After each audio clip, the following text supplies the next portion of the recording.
Voici l'humeur de Frédéric Sinis, messieurs dames. Bonjour messieurs, Bonjour. dames, bonjour. J'ai une déclaration d'amour à faire ce Enfin. matin. Ouais, ce matin. J'adore la démocratie. Ouais, j'adore la démocratie. La démocratie, c'est ce que je préfère avec les noix de cajou et les pistaches. Ouais.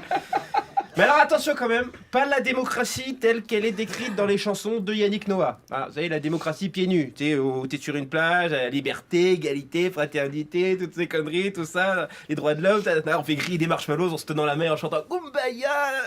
Non. Mais finalement, c'est des trucs qu'on raconte aux enfants pour faire oublier que la France est le 4e pays exportateur d'armes au monde.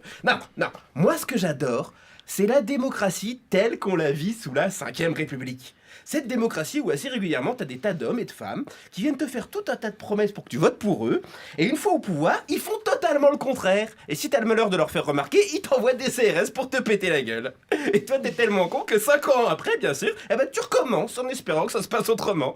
Mais en même temps, faire tout le temps la même chose en espérant une issue différente, ça a un nom, ça s'appelle la folie. En fait, les élections, c'est devenu une sorte de speed dating où les politiciens, c'est un lapsus révélateur. Les politiciens, ils te disent n'importe quoi pour coucher avec toi. Ensuite, ils font une sextape et ils la diffusent sur le net pour se foutre de ta gueule pendant 5 ans. Voilà. En tant qu'électeur, c'est le sentiment que j'ai. Par exemple, on se souvient tous de la COP 21. Vous savez, ce grand événement international où des chefs d'État sont venus en jet privé pour nous expliquer que prendre ta voiture pour aller bosser, ça tuait des ours polaires. Bon, en même temps, ils ont qu'à regarder quand ils traversent. Qu'il fallait penser aux générations futures. C'était terrible à ce moment-là. La COP21, on pensait écologie, on mangeait écologie. Tu lâchais une caisse dans ton bain, tu pouvais avoir une amende pendant la COP21. Bon, et bien 6 mois plus tard, bilan. Le Sénat américain et le Canada ont dit qu'ils en avaient rien à carrer des promesses de Barack Obama à Paris, qui faisait ce qu'il voulait de son temps libre, plutôt crever que de faire baisser les émissions de gaz à effet de serre. Ça tombe bien, c'est un peu le projet, voilà. Et en France, par exemple, là, dernièrement, on a eu le glyphosate.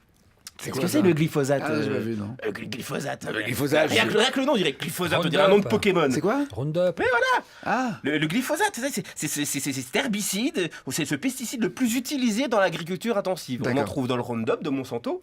Monsanto, c'est cette entreprise américaine, vous savez, qui s'est fait connaître en créant l'agent orange pour éliminer les Viet Cong, et qui s'est dit, bah tiens, ça marche sur les Viet, ça peut aussi marcher sur les limaces, et qui ont du coup fait fortune dans les désherbants.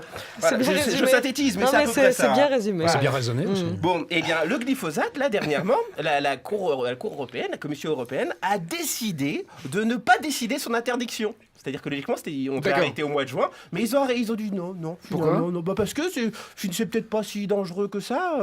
L'OMS, l'Organisation mondiale de la santé, a classé le glyphosate en tant que cancérogène probable. Probable, ça a été rajouté au stylo bit par Monsanto. Bon, et donc, la Commission européenne a dit c'est peut-être pas si grave que ça. Puis ça rapporte quand même un paquet de pognon. Je veux dire, si le sida pouvait rapporter autant d'argent, je suis certain que ça fait longtemps qu'on en aurait fait des bâtonnets de glace pour les enfants. C'est sûr. Mais en France, on n'est pas resté en reste non plus par rapport à la COP21. Le projet de loi biodiversité a été abandonné par les sénateurs. Ils ont également rejeté la taxation de l'huile de palme, rejeté l'interdiction des pesticides tueurs d'abeilles, rejet de l'interdiction de dragage près des récifs coralliens. Bref, passé à un certain âge, le sénateur rejette beaucoup. Voilà. D'ailleurs, je plains le personnel qui doit nettoyer les bancs du Sénat après qu'ils aient délibéré parce que ces gens-là ne retiennent rien. Tout ça pour dire que la COP21, c'est aussi crédible que Denis Baupin qui t'explique comment respecter les femmes. Denis. Voilà. Et si je devais expliquer à mon fils ce que c'est devenu que la démocratie moderne, je lui dirais, eh bien tu vois mon fils, la démocratie c'est un resto végétarien. Tu commandes du tofu sur la carte et tu te retrouves avec un steak dans ton assiette. Mais surtout, crois pas qu'on te fera pas payer parce que c'est pas ce que t'avais commandé.